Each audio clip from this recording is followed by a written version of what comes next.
My dear student, मैं Rakesh Kumar Sharma from Pragya academy आज आपका एग्रीकल्चर जीव विज्ञान में हार्दिक स्वागत करता हूं। बेटा, ऐसा अपन ने कभी नहीं सोचा था कि हमारे विद्यालय में इतनी कभी छुट्टी आएगी। जब छुट्टी आती थी तब भी अपन उसमें से एक दिन काट लेते थे, लेकिन ऐसी महामारी आई कि हमको आपसे और आपको हमसे इस महामारी ने थोड़ा दूर कर दिया। इस महामारी के विकट समय में इन परिस्थितियों का ध्यान में रखते हुए हमने काफी समय तक तो ये इंतजार किया कि हम ऑफलाइन क्लासों में ही आपका अध्ययन करवाएंगे, लेकिन बेटा परिस्थितियां इस प्रकार से बनती गई कि सभी लोग अब ऑनलाइन से ही अपनी स्टडी करवा रहे हैं और हमारे पास अब भी विकल्प नहीं रहा। क्योंकि ये लॉकडाउन तो अभी और आगे बढ़ गया। इस कारण से अब मैं अपनी कक्षाओं को निरंतर आपके सामने प्रस्तुत करूंगा।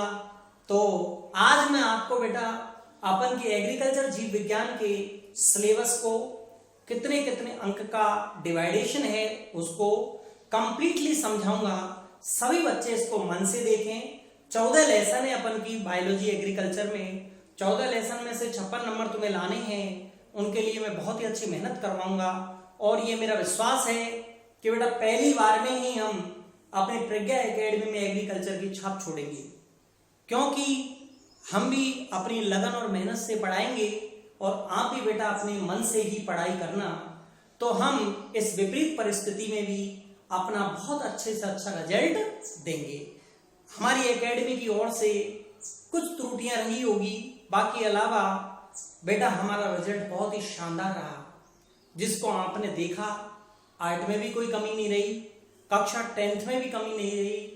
केवल मात्र जो साइंस में थोड़ी प्रॉब्लम क्रिएट हुई वो बेटा एक नॉर्मल है। कोई कोई सब्जेक्ट में कॉपियों में नंबर मार्किंग थोड़ी सी कम आई थी, इस कारण से ऐसा हुआ। तो आज हम हमारे एग्रीकल्चर जीव विज्ञान की प्रथम क्लास में आप सभी का दोबारा से मैं स्वागत करता हूं। तो बेटा मैं सबसे पहले तो आपको ये बता दूं कि एग्रीकल्चर बायोलॉजी में 100 नंबर का पेपर होगा। इस 100 नंबर के पेपर में से 56 नंबर में तो बेटा आपका मेन थ्योरी का पेपर लगेगा। 14 नंबर हमारे विद्यालय से सेशनल में जाएंगे और 30 नंबर हमारे प्रैक्टिकल में लाने होंगे। कुल मिला के बेटा यदि सभी का टोटल योग कर दिया जाए तो 100 नंबर का पेपर है। ठीक, मैं दोबारा से बोल रहा हूं, 56 नंबर का तो बेटा हमारा 3.25 घंटे का पेपर है थ्योरी का।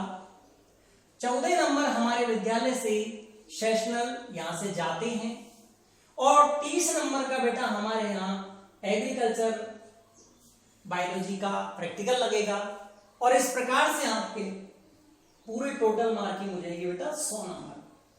हमारा जो टारगेट है बेटा वो इस प्रैक्टिकल के नंबरों पर नहीं रहेगा। हमारा टारगेट है बेटा वो इन 14 नंबरों पर नहीं रहेगा। हमारा जो टारगेट होगा बेटा वो इन 56 नंबरों पर रहेगा। ध्यान रहे बेटा, ये 56 नंबर ही तुम्हें लाने हैं। ये 56 नंबर यदि तुम्हारे आते हैं तो आप ये मत सोचना कि उस 100 में से कितने आएंगे। वो नंबर लाना और वो तो स्वतः ही आना, वो एक पारंपरिक स्थिति होगी। यदि थ्योरी में ही नंबर तुम्हारे बहुत अच्छे आ गए तो ये नेचुरल बात है बेटा, वो नंबर तो अपने आप स्वतः ही आएंगे। तो कहने का अर्थ है हम मन लगाकर तो पढ़ेंगे और मन लगाकर ही पढ़ेंगे बेटा, ध्यान रखना। तो अब मेरी क्लासें आपके रेगुलर आएंगी और एग्रीकल्चर क्लासेज में जैसे जैसे आपके पास में ये क्लासें आती जाएंगी इनकी PDF डालता जाऊंगा मैं बना करके। आप रजिस्टर मेंटेन कर लेना और बेटा लगातार अब इस प्रकार से हमारी क्लासेस रहेंगी। 7वें दिन जो होगा रविवार के दिन, हो सकता है कि उस दिन आपका वर्किंग में नहीं रहेगा वो दिन, उस दिन मैं आपका टेस्ट ले सकता हूँ। ऑनलाइन टेस्ट हो जाएगा। ऑनलाइन टेस्ट में आपको एक निश्चित समय दिया जाएगा जिसमें आप एवरेज वाले क्वेश्चनों को हल करके डालोगे। जैसे ही आप सबमिट करोगे मेरे पास में आपके नंबर आ जाएंगे और नंबर मैं आपको भी बता दूंगा। ठीक है बेटा, तो आज हम बात करते हैं बेटा कि इन 56 नंबरों को हम कैसे लाएंगे। सर 56 नंबरों में क्या क्या पढ़ना है। तो बेटा आज मैं तुम्हें बताऊंगा कि 56 नंबर के लिए हमें 14 लेसन पढ़ने हैं बेटा। कितने पढ़ने हैं? 14 पाठ पढ़ने हैं। फिर उसके बाद में प्रैक्टिकल कराऊंगा मैं तुम्हारा, प्रैक्टिकल बाद में करेंगे। इन 14 लेसनों को कंप्लीट करने पर तुम्हें बेटा 56 नंबर कंप्लीट मिल जाएंगे।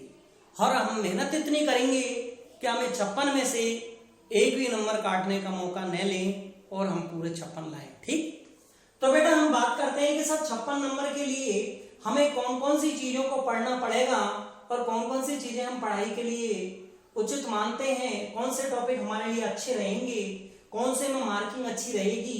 तो मैं बेटा आज तुम्हें कंप्लीट 14 पाठों के बारे में बता देता हूं। इन पाठों को भी आप आराम से पीडीएफ बना के भेज दूंगा और नहीं तो नॉर्मली आप इनमें से भी लिख सकते हैं। सबसे पहला जो लेसन होगा बेटा हमारा वो होगा पादप प्रजनन, प्लांट ब्रीडिंग। इसकी डेफिनेशन पढ़ाऊंगा मैं आपको, उद्देश्य हमारे क्या क्या इसके एम्स रहेंगे और मेथड और क्या क्या विधियां रहेंगी। कि सर ये पादप प्रजनन जो पाठ है आपका, उस पाठ में आप पढ़ाओगे क्या हमें? 8 नंबर का बेटा। ये कितने नंबर का है? 8। मायने रखता है कि एक ही पाठ हमें 8 नंबर दे रहा है, तो इसका मतलब दबंग पाठ है बेटा। और इस पाठ में पादप प्रजनन के बारे में पढ़ना है। अब बात आ जाती है कि सर आप तो पाठ के नाम के साथ इतना सा तो बता दो भाई, पादप प्रजनन प्लांट ब्रीडिंग होगा क्या इस पाठ में? बेटा मनुष्य का एक स्वभाव रहा है कि जंगली पौधे कितने भी उग रहे हो, लेकिन हमारी आवश्यकताओं के अनुरूप हम चयन कर लेते हैं, उसमें से ध्यान रखना। ठीक उसी प्रकार से किसी भी पादप के जीन प्रारूप में, जीनोटाइप में परिवर्तन करके उसे अपने उपयोगी बना लेने की जो क्रिया होती है उसे कहते हैं प्लांट ब्रीडिंग, पादप प्रजनन। न्याय समझ में, दोबारा से बोल रहा हूं, किसी भी पादप के जीन प्रारूप में, किसी भी पादप है उसके जीन प्रारूप, जो जीन प्रारूप है बेटा जीनोटाइप है, उसके जो गुण है उनमें परिवर्तन करके उसको मनुष्य के उपयोगी बना लेने की जो क्रिया होती है, हमारे उपयोगी बन जाए वो पौधा, इस प्रकार की जो क्रिया है उसी का नाम दिया जाता है बेटा पादप प्रजनन। इसे इंग्लिश में प्लांट ब्रीडिंग कहा जाता है। तो पादप प्रजनन जो हमारा पाठ है बेटा, उसमें हम डेफिनेशन पढ़ेंगे। हालांकि डेफिनेशन तो मैंने बोल दी तुम्हें, क्या उद्देश्य रहे इसके पीछे, क्या एम रहे, क्यों हमने इनकी विधियों को पढ़ा, कौन कौन सी इसकी विधि है जिनका सपोर्ट रहा, इन सभी चीजों का हम अध्ययन पहले पाठ में करेंगे। इसकी मार्किंग रहेगी बेटा, ध्यान रखना 8 नंबर। ठीक, मार्किंग में साथ में ही लिखता जा रहा हूं, 8 नंबर हमें पहले पाठ में मिलेंगे। ठीक, और समझ में आई गया बेटा तुम्हें कि फसलों में जीनोटाइप, उनके जीन प्रारूप में परिवर्तन करके उनको मानव के उपयोगी बना लेने की जो क्रिया होती है उसी को कहते हैं हम क्या बताओ, प्लांट ब्रीडिंग। अब बात आती है बेटा कि सर लेसन नंबर 2 क्या है? लेसन नंबर जो 2 है बेटा हमारा, वो है जैव प्रौद्योगिकी। जैव प्रौद्योगिकी, इसे इंग्लिश में बेटा बायोटेक्नोलॉजी कहते हैं। वास्तविकता में ये एग्रीकल्चर नहीं, बायोलॉजी का लेसन है। बहुत ही अच्छा टॉपिक है। नई बायोटेक्नोलॉजी जो हमारी विज्ञान की नई ब्रांच है, बायोटेक्नोलॉजी, जीव, बायो और टेक्नोलॉजी। कि सर ये बायोटेक्नोलॉजी है क्या है? भाई 2 शब्दों का मेल है। क्या है बायोटेक्नोलॉजी?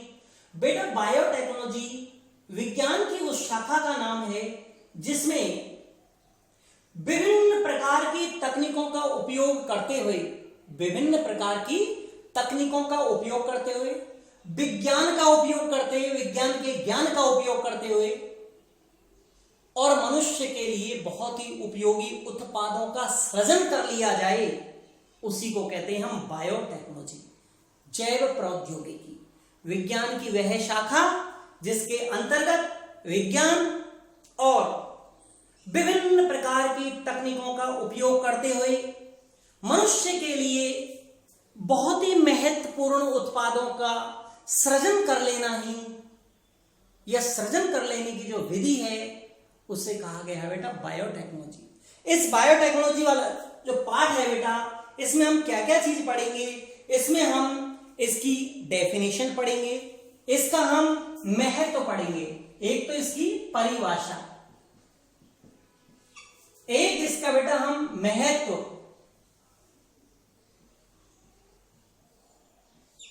महत्व। डेफिनेशन के अलावा महत्व के साथ साथ बेटा हमें ऊतक संवर्धन और पढ़ना है इसी पाठ में। ऊतक संवर्धन,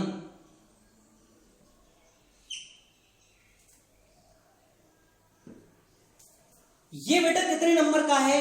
ये आपका 6 नंबर का पाठ है बेटा। कितने नंबर का? 6। ठीक।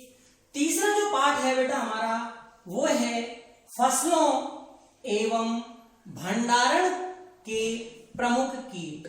ऐसे कौन कौन से कीट हैं, ऐसे कौन कौन से इंसेक्ट हैं जो कि क्रॉप और स्टोरेज में प्रमुख रूप से अपनी भूमिका निभाते हैं।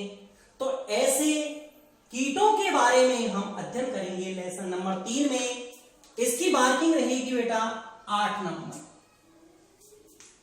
चौथा लेसन है हमारा कीट नियंत्रण की प्रमुख विधियां। कुछ कीट बेटा जरूर नहीं होते कि प्रत्येक कीट हमारे लिए लाभदायक होता है, प्रत्येक कीट हमारे लिए हानिकारक भी नहीं होता है। तो ऐसे कीट जो लाभदायक है वो तो आपके यूजफुल हो गए, वो तो आपके काम के हो गए, लेकिन ऐसे कीट जिनका आपके यूज नहीं है और जो आपकी फसलों को और हानि पहुंचा रहे हैं, जो आपकी उत्पादन क्षमता को बढ़ा नहीं घटा रहे हैं, ऐसे कीटों का बेटा क्या करना, हमें कंट्रोल करना है, नियंत्रण करना है। उस नियंत्रण के लिए हम बेटा इस पाठ में आपके प्रमुख मेथड्स विधियों का अध्ययन करेंगे। इस पाठ की बेटा टोटल मार्किंग रहेगी 4 नंबर। 5वां लेसन है बेटा हमारा पादप रोग विज्ञान, प्लांट पैथोलॉजी। पादपों में रोग होते हैं, नेचुरल सत्य है बेटा, पादप एक जीव है। जिस प्रकार मनुष्य के जीव है ठीक उसी प्रकार पादप एक जीव है। जिसमें जीवन है वही जीव है, और अगर पादप जीव है तो उसमें बेटा उसकी शारीरिक की जो क्रियाएं होती है उनमें अवरुद्धता या कमी होने पर उसमें किसी न किसी रूप में किसी न किसी पोषक तत्व की कमी से उसमें रोग उत्पन्न होता है। और उन रोगों का अध्ययन हम प्लांट की जिस शाखा, बायोलॉजी की जिस शाखा में करते हैं उसे प्लांट पैथोलॉजी के नाम से जानते हैं, पादप रोग विज्ञान के नाम से जानते हैं। इस पादप रोग विज्ञान वाले पाठ में हम इस पादप रोग विज्ञान प्लांट पैथोलॉजी की परिभाषा और उसकी बेटा शब्दावली, कौन कौन से शब्द उसमें बहुत ही ज्यादा महत्वता प्रदर्शित करते हैं, उसके बारे में पढ़ेंगे। इस पाठ की मार्किंग रहेगी बेटा 6 नंबर। ध्यान रहे बेटा इन 5 पाठों को पढ़ाने पर ही आपके मैंने 32 नंबर का कवाड़ा कर दूंगा, और ये 32 नंबर आपको बेटा 50% यानी ये मान लीजिए आप कि 56 नंबर के आधे से भी ज्यादा वेटेज दे देंगे। इन पाठों में थोड़ा टाइम ज्यादा लगेगा मुझे, बाकी अलावा बेटा ये पाठ आपको आधे से भी ज्यादा नंबरों को दिलाने में सार्थक होंगे। अब बेटा तुमको बात करता हूं मैं 3 लेसनों की एक साथ। खरीफ की फसल जो बरसातों में बोई जाती है, रबी की फसल ऐसी फसल जो सर्दियों में बोई जाती है, और कुछ फसल बेटा ऐसी भी होती है जो गर्मियों में की जाती है, उन्हें जायद की फसल बोलते हैं हम। तो कहने का अर्थ है आपके अकॉर्डिंग टू सिलेबस बेटा खरीफ की फसल उनके रोग जैसे बाजरा वगैरह बोते हैं हम बरसातों में, गंवार है, बाजरा है, तिल्ली है। और बेटा रबी की फसल सरसों है, गेहूं है, चना है। इन फसलों के रोग, उनमें होने वाले रोग, और बेटा इसके अतिरिक्त कुछ महत्वपूर्ण जो फल है उनके रोग। 8वें पाठ में हम किसका अध्ययन कर रहे हैं बेटा? फलों के रोग। तो 3 चीज होगी बेटा, खरीफ की फसलों के रोग जो बरसातों में बोई जाती है, रबी की फसलों के रोग जो कि सर्दियों में बोई जाती है, और महत्वपूर्ण फलों के रोग ऐसे फल जो हम रोजमर्रा में खाते हैं बेटा, केला हुआ, सेब हुआ, अमरूद हुआ, उन फलों के रोग, उन रोगों का कारण, उन रोगों का क्या कारण है, और अगर वो रोग किसी कारण से उत्पन्न हो गए तो उनका किस प्रकार हम क्या करेंगे बेटा? नियंत्रण करेंगे। इन चीजों को पढ़ने पर, इन तीनों लेसन 6 नंबर 7 नंबर और 8 नंबर, इन तीनों लेसनों को पढ़ने पर हमें टोटल मार्क कितने मिल रहे हैं बेटा? देखिए 6 नंबर। तो 32 नंबर तो वहां तक हो गए, 6 हमारे ये हो गए, 38 नंबर हमें यहां पर प्राप्त हो चुके हैं। अब हम बात करते हैं बेटा 9वें पाठ में।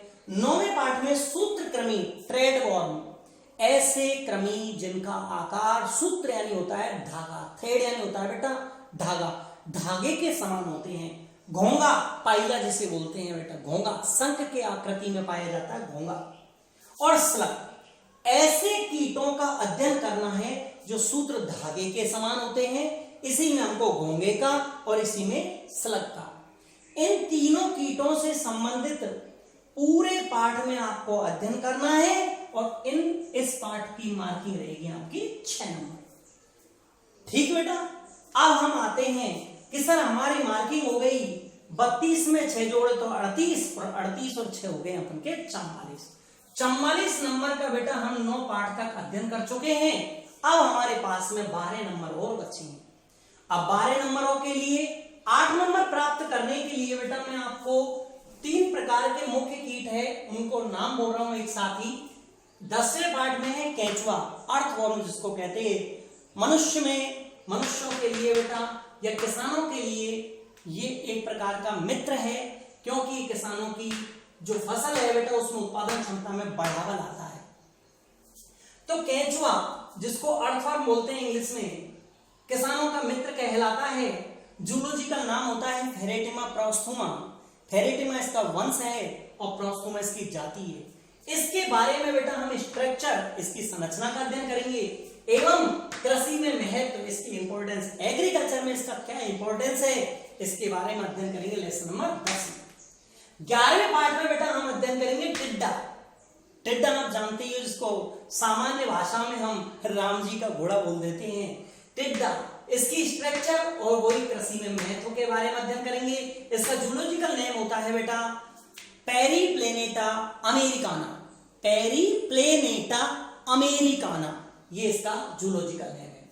फिर बात आती है बेटा मधुमक्खी, बर्ड महूक। मधुमक्खियों की बेटा वही संरचना और वही कृषि में इसका महत्व का अध्ययन करना है। मधुमक्खी का बेटा जूलॉजिकल नाम होता है एपिस, वंश का नाम है। जातियां बहुत सारी है बेटा, जैसे मेलिपेरा बहुत ही अच्छी जाति है जिसको हम शहद के लिए पालते हैं। Apis mellifera, Apis dorsata, Apis florea, Apis indica, बहुत सारी ऐसी मधुमक्खी की प्रजातियां हैं, जिनमें से बेटा कुछ प्रजातियां अच्छी भी है शहद के लिए, कुछ प्रजातियां बेटा अपनी क्रूर प्रवृत्ति के लिए माने जाने के कारण ज्यादा अच्छी नहीं होती है। जैसे कि मैंने अभी नाम लिया था एपिस डॉर्सेटा, यह अच्छी प्रजाति नहीं है क्योंकि क्रूरता होती है थोड़ी सी। कभी बेटा इसको अगर थोड़ा सा भी इसके छत्ते को हिला दिया जाए या कारणवश हिल जाए तो ये बेटा एक साथ आक्रमण कर देती है और मनुष्य को हानि पहुंचाती है। 13वां पार्ट इसी में इंक्लूड है बेटा, उसमें प्रमुख पशु परजीवियों का अध्ययन। तो ऐसे परजीवी जो दूसरों पर जीवन को व्यतीत करते हैं, ऐसे परजीवी जो कि पशुओं पर बेटा अपने जीवन को व्यतीत करते हैं, उन पशु परजीवियों का भी हमें अध्ययन करना है और इनकी इंपॉर्टेंस का अध्ययन करना है। तो ये 4 लेसन हो गए बेटा, 10, 11, 12, 13, केंचुए का, टिड्डे का, मधुमक्खी की, इनकी संरचना और एग्रीकल्चर में इनकी इंपॉर्टेंस, और साथ में ही पशु परजीवियों की स्टडी और उसकी इंपॉर्टेंस। इनका अध्ययन करने पर बेटा आपको नंबर कितने मिलेंगे? 8 नंबर। अब हमारे बेटा 44 और 8 52 नंबर की बायोलॉजी कंप्लीट हो चुकी है। अब इसका अंतिम लेसन बचता है बेटा मेरा 14वां लेसन, जिसमें राजस्थान में पालने योग्य खाद्य मछलियों के बारे में पढ़ाना। मुझे इंडिया की मछलियों के बारे में नहीं पढ़ना, हमें केवल राजस्थान में बेटा जो पानी है जिसमें एक तो खारा जल होता है और एक मीठा जल होता है, तो बेटा इसमें पाई जाने वाली ऐसी मछलियों के बारे में पढ़ना है जो खाद्य के लिए काम में ली जाती है। इस पार्ट में मार्किंग रहेगी बेटा 4 नंबर। इस प्रकार से हमारी टोटल मार्किंग हो गई बेटा 56 नंबर। आपको मैंने बेटा आज कुछ भी नहीं पढ़ाया, आपकी केवल एग्रीकल्चर बायोलॉजी में प्रज्ञा एकेडमी के द्वारा ये पहली क्लास थी बेटा एग्रीकल्चर की, जिसमें आपको मैंने उसके केवल कंप्लीट सिलेबस के बारे में पढ़ाया है। 56 नंबर आपको बेटा थ्योरी में लाने हैं। 14 नंबर बेटा आपको सेशनल विद्यालय से दिए जाएंगे, 30 नंबर बेटा आपको प्रैक्टिकल से मिलेंगे। कुल मिलाकर के आपको 100 नंबर की प्राप्ति होगी, जिससे आपकी परसेंटेज बनेगी। तो बेटा आपको केवल 56 नंबर पर दिमाग घुमाना है। प्रैक्टिकल मैं सब करवा लूंगा, सेशनल आपके टेस्टों के मार्किंग के आधार पर भेज दिए जाएंगे। आप बेटा मुझे मेहनत करके इन 56 नंबरों में से अच्छे नंबर ला दीजिए। उसके बाद एग्रीकल्चर बायोलॉजी में नंबर लाने में सबसे ज्यादा मेरा सपोर्ट रहेगा और हम पहली बार में बहुत ही अच्छा रिजल्ट देने की कोशिश करेंगे। तो बेटा आज मैंने जो क्लास ली है उसमें तुम्हें केवल आज पढ़ाया नहीं है कोई भी पार्ट, लेकिन आपको 56 नंबर की मैंने 14 लेसनों के बारे में, उनकी मार्किंग के बारे में, उन पाठों के नामों के बारे में, उनसे संबंधित कोई चीज है बेटा उसके बारे में जानकारी देते हुए इस पूरे सिलेबस को मेंटेन करवाया है। तो बेटा आप इस सिलेबस को देख लीजिए और देखने के बाद इन 14 लेसनों का नाम अपन की एग्रीकल्चर बायोलॉजी का जो रजिस्टर है उसके पहले पन्ने पर लिख देना। पहले पन्ने पर जब लिखो तो उनके अंक भी साथ में लिख देना बेटा, जिससे कि आपको ध्यान रहे कि 56 नंबर में इन पाठों के सहयोग से इतने नंबर हमें लाने हैं और इस प्रकार से हम अच्छी पढ़ाई करके और इन नंबरों को प्राप्त कर सकते हैं। ठीक, आज के लिए बेटा इतना ही काफी है और इस प्रकार से मैं आज की क्लास को कंप्लीट करता हूं। थैंक यू सभी बच्चों।